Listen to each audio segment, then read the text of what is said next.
잠을 제대로 못 잔다는 것은 아마도 가장 흔한 증상 중 하나일 겁니다. 최근 1년 사이 잠 때문에 고생한 적이 있느냐는 질문에 성인의 3분의 1이 그렇다고 답합니다. 그리고 왜 잠을 못 자냐고 물으면 대부분 자기도 모르겠다고, 졸리고 너무 피곤한데도 눈이 빠질 것 같은데도 마치 환한 조명을 켜놓은 것처럼 정신이 말똥말똥하다고 말합니다. 수면장애에는 종류가 많습니다. 대표적인 것이 불면증이죠. 그런데 잠을 잘 못 잔다고 해서 무조건 불면증이라고 판단해서는 안 됩니다. 불면증이라고 이름 붙이려면 기준이 있어야 합니다. 첫째로, 잠의 양과 질이 만족스럽지 않아야 합니다. 도대체 몇 시간 이하를 자야 불면증이라는 건지 그 시간에 대한 기준은 없습니다. 본인이 느끼기에 만족스럽지 않다면 10시간을 잤더라도 못 잤다는 것을 인정해 주어야 합니다. 의외로 많은 분들이 여기에 해당합니다. 이런 분들은 자신은 3시간밖에 못 잤다고 느끼지만 수면 뇌파를 찍어보면 충분히 잔 것으로 나옵니다. 걱정이 많고 강박적인 이런 사람들은 불안을 줄여주는 약을 복용하면 잠을 아주 잘 자곤 하는데요. 흥미로운 사실은 약 덕분에 잠을 잘 잤다고 하는데도 수면 뇌파상으로는 별다른 변화가 없었다는 점입니다. 불면증은 잠을 못 자는 패턴에 따라 3가지로 나눕니다. 잠에 들기 어려운 것, 중간에 자꾸 깨는 것, 그리고 일단 깨면 다시 잠들지 못하는 것 등입니다. 이렇게 구분하는 이유는 잠을 못 자는 원인에 따라 패턴이 달라지기 때문입니다.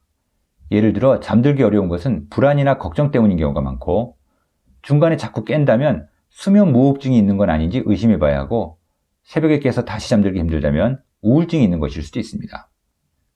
하지만 이 3 패턴이 섞여서 나타나는 경우도 많습니다. 잠들기 힘들기도 하지만 자꾸 깨기도 한다는 거죠.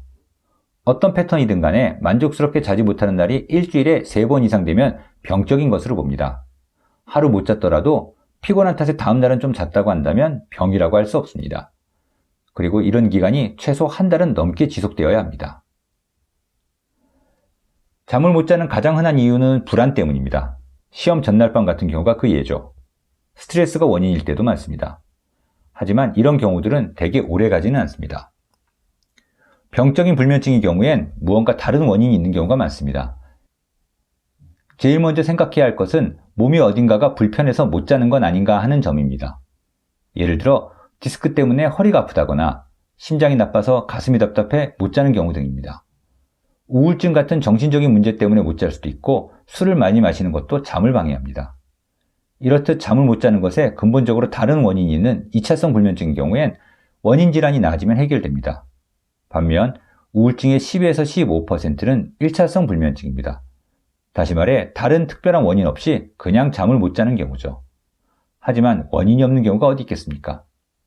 이 경우는 바로 심리와 학습 때문에 불면증이 생겨난 것입니다. 이런 상태를 정신생리성 불면증이라고 부릅니다. 이름까지는 아실 필요가 없지만 이것이 생기는 원인은 잘 이해하셔야 합니다.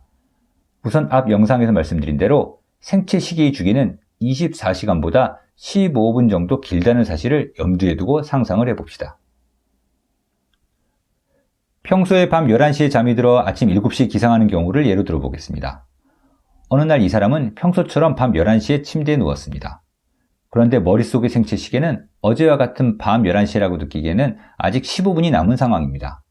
뇌에서 잠들라는 신호가 떨어지는 것은 11시 15분이 될 것이고, 그래서 이날 평소보다 15분 늦게 잠들게 되었습니다. 물론 이런 일은 흔히들 경험하는 당연한 현상입니다. 늘 같은 시각에 누웠는데도 잠이 금방 들지 않을 것 같은 기분 말이죠. 그런데 이 사람은 다음날 아침 평소처럼 7시에 일어났지만 잠이 좀 부족하다고 느꼈습니다. 원래 신경이 예민하던 이 사람은 피곤하기도 하고 잠드는데 시간이 좀 걸렸다는 걸 감안해 밤이 되자 평소보다 일찍 침대에 들어갑니다. 즉 평소처럼 11시가 아니라 10시 45분부터 잠들려고 애를 쓴 거죠. 그러면 24시간 플러스 15분이라는 생체시계 리듬 탓에 실제로 잠이 올 시간보다 30분이나 빨리 침대에 들어가는 꼴이 됩니다. 이후 잠드는데 시간이 더 오래 걸리게 되자 점점 마음이 초조해집니다. 빨리 잠들어야 할 텐데, 안 그러면 내일 피곤할 텐데. 이런 불안한 마음까지 더해 잠드는 건 더 어려워져 11시 30분이 되어서야 잠이 듭니다. 잠자기 위해 누워있는 시간은 점점 늘어나는데 반해 실제로 잠을 자는 시간은 조금씩 짧아집니다.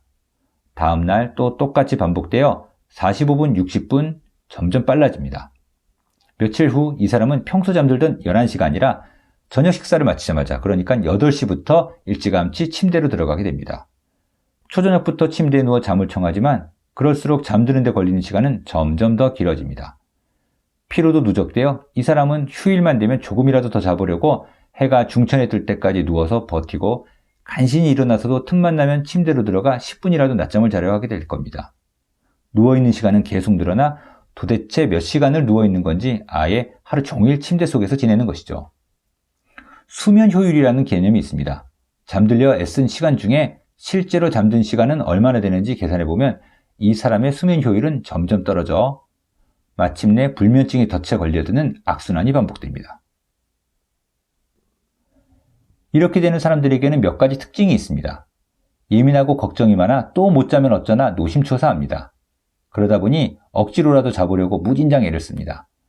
잠이 안 오는데도 억지로 누워있다 보니 잡생각이 많습니다. 주로 근심 걱정들이다 보니 몸은 긴장되기 마련이고 심한 경우 답답하거나 두근거리는 등의 신체 불안 증상을 느낍니다. 평소 자던 잠자리에 노이로제가 걸려버린 이런 사람들은 잠자리가 바뀌면 오히려 잘 잡니다. 그리고 억지로 자려는 대신 딴 것을 할 때, 그러니까 소파에 앉아 TV를 보거나 차를 탔을 땐 졸음이 쏟아져 나도 모르게 깜빡 잠이 들어버리는 미세수면이라고 불리는 상태에 빠지곤 합니다.